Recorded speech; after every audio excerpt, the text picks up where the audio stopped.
India is not ready for dark comedy. She did the right thing, but humour और faceless crash होने में थोड़ा सा blurred line होती है, वो क्रॉस हुई है। तो उसने फ्लो में वो चीज़ बोल दी। अब She gave a very beautiful comeback.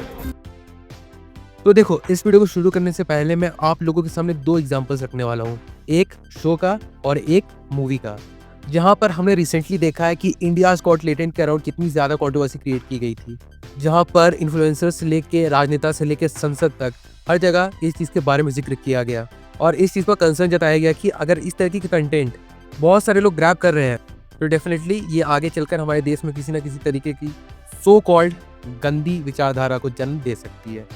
अब चलो, कोई दिक्कत नहीं है, इस चीज़ को लेकर जिन लोगों का अपना ओपिनियन था उन सारे लोगों ने अपने ओपिनियन को इंटरनेट पे दे डाला, जहां स्टार्टिंग से कुछ लोग इस चीज़ के टोटली अगेंस्ट थे।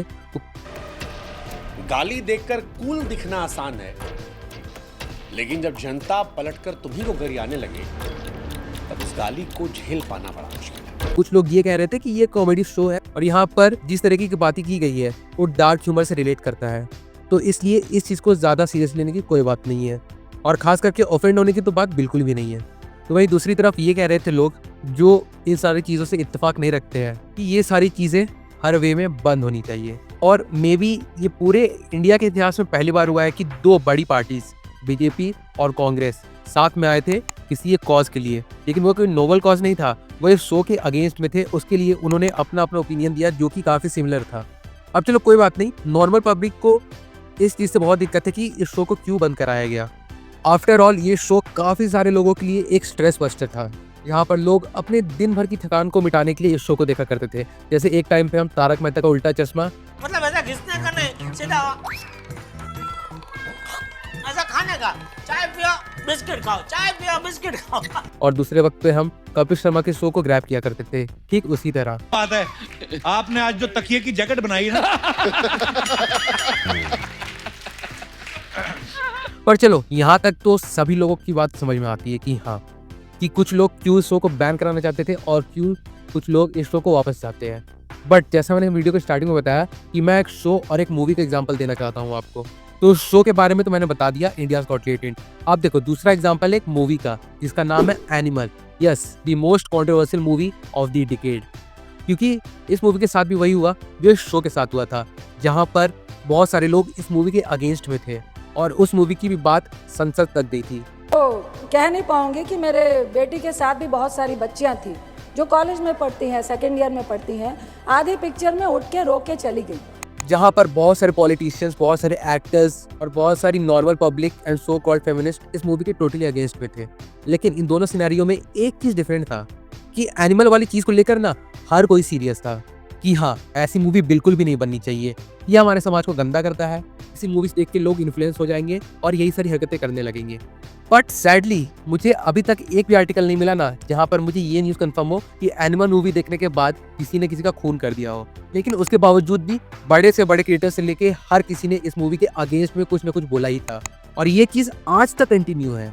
लेकिन जब बात इंडियाज गॉट टैलेंट की आई तो सबको ये बोलने लगे कि हमारे देश में डेमोक्रेसी तो खत्म हो गई है, मतलब कोई अपने एंजॉयमेंट के लिए कुछ चीज़ों को मतलब खुलकर देख भी नहीं सकता है, गवर्नमेंट भी इस चीज़ के अगेंस्ट है।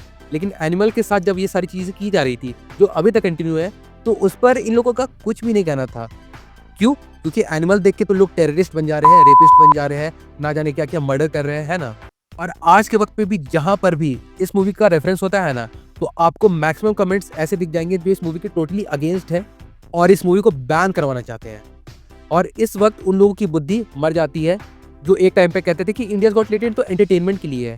हाँ, सही बात है, एनिमल तो एंटरटेनमेंट के लिए था ही नहीं, वो तो पूरे देश में टॉक्सिक माहौल पैदा कर रहा था ना। अब देखो, मुझे इस बात से कोई भी दिक्कत नहीं है कि कोई इंसान किसी चीज़ को बैन करवाना चाहता है या फिर किसी चीज़ के टोटली अगेंस्ट है या फिर किसी चीज़ को वो फुली सपोर्ट करता है। लोगों का अपना ओपिनियन है, वो जो चाहे वो कह सकते हैं। लेकिन डिफरेंस बस यही है ना कि बहुत सारे लोगों के लिए ना एक चीज़ टोटली गलत है और एक चीज़ जिसमें कितनी भी भद्दी भद्दी बातें क्यों ना की जाए उसे डार्क ह्यूमर बोल के उसे डिफेंड कर देना है, क्योंकि उससे तो देश सच में ख़राब नहीं होगा, लेकिन ऐसी मूवी से देश ख़राब होगा। और मुझे आज तक लिटरली एक कमेंट तो बहुत ज़्यादा चुभता है, जहाँ पर मुझे याद नहीं है कि मैंने उस कमेंट को किस साइट पे देखा था, बट एक बंदे ने लिटरली ये कमेंट किया था कि कि एनिमल मूवी को बैन हो जाना चाहिए। और उसके कमेंट के रिप्लाई में किसी ने पूछा था, अच्छा तुम्हारी फेवरेट मूवी कौन सी है? तो उसने कहा था गैंग्स ऑफ वासेपुर। तो अब मुझे ये बता दो, क्या गैंग्स ऑफ वासेपुर में वॉयलेंस नहीं था? बिल्कुल था। और इस चीज को उस बंदे ने ये बोलकर जस्टिफाई किया था ना कि गैंग्स ऑफ वासेपुर में स्क्रीन प्ले अच्छा था। ओह, मतलब अगर आपके फिल्म में स्क्रीन प्ले अच्छा है तो आप किसी भी मर्डर को जस्टिफाई कर सकते हो। चलो, ये नई बात है, मुझे आज पता चली। तो मे भी हो सकता है इस कारण के चलते मे भी लोग इस मूवी को हेट कर रहे हो सकता है। और अगर ये केस भी नहीं है ना, तो चलो इसे साइड रखते हैं और एक बार सोचते हैं कि क्या एनिमल में दिखाया गया जो कैरेक्टर है हमारा रणविजय सिंह, क्या वो मॉरली करेक्ट है? बिल्कुल भी नहीं। क्या उसे हम अपना आइडल मान सकते हैं? बिल्कुल भी नहीं। और उसने फिल्म में जितने सारे मर्डर्स किए थे, उसके बाद जिस तरीके की एंडिंग उसे मिली, क्या उससे आप सेटिस्फाइड थे? बिल्कुल। पूरी फिल्म देखते हो कि मुझे सच में अच्छा लगा, मुझे मज़ा आया, मैं एंटरटेन हुआ। लेकिन मैं बिल्कुल नहीं चाहता था कि इस फिल्म में कबीर सिंह की तरह रणविजय सिंह के कैरेक्टर के साथ कुछ भी अच्छा हो। मैं चाहता था कि उसके साथ बुरे से बुरा हो, एंड डेफिनेटली डायरेक्टर ने वो करके दिखाया। एंड मैं एक चीज़ को श्योर बता रहा हूँ कि मैं रणविजय के कैरेक्टर से बिल्कुल भी सिंपैथाइज नहीं करता हूँ। वो बहुत ही ज़्यादा morally incorrect, toxic, egoistic attitude वाला बंदा, जो बोल सकते हो वो था। एंड फिल्म के एंडिंग में जो भी हो उसके साथ ना, उसकी बीवी उसे छोड़ के चली गई, उसके बच्चे उसे छोड़ के चले गए, उसके पापा जिसके लिए उसने इतना सारा कांड किया वो भी अब मरने वाले कुछ दिनों में। So the ending which he got was totally justified. लेकिन इसके बावजूद भी ये मूवी समाज को खराब कर देगी, ऐसी बातें आज भी इस मूवी के साथ जोड़ी जाती है, वो भी ज़बरदस्ती।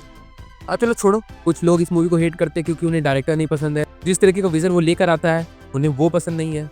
बट देखो, अगर एक चीज़ गलत है ना, तो आपको दूसरी चीज़ भी माननी पड़ेगी कि हाँ ये भी गलत है।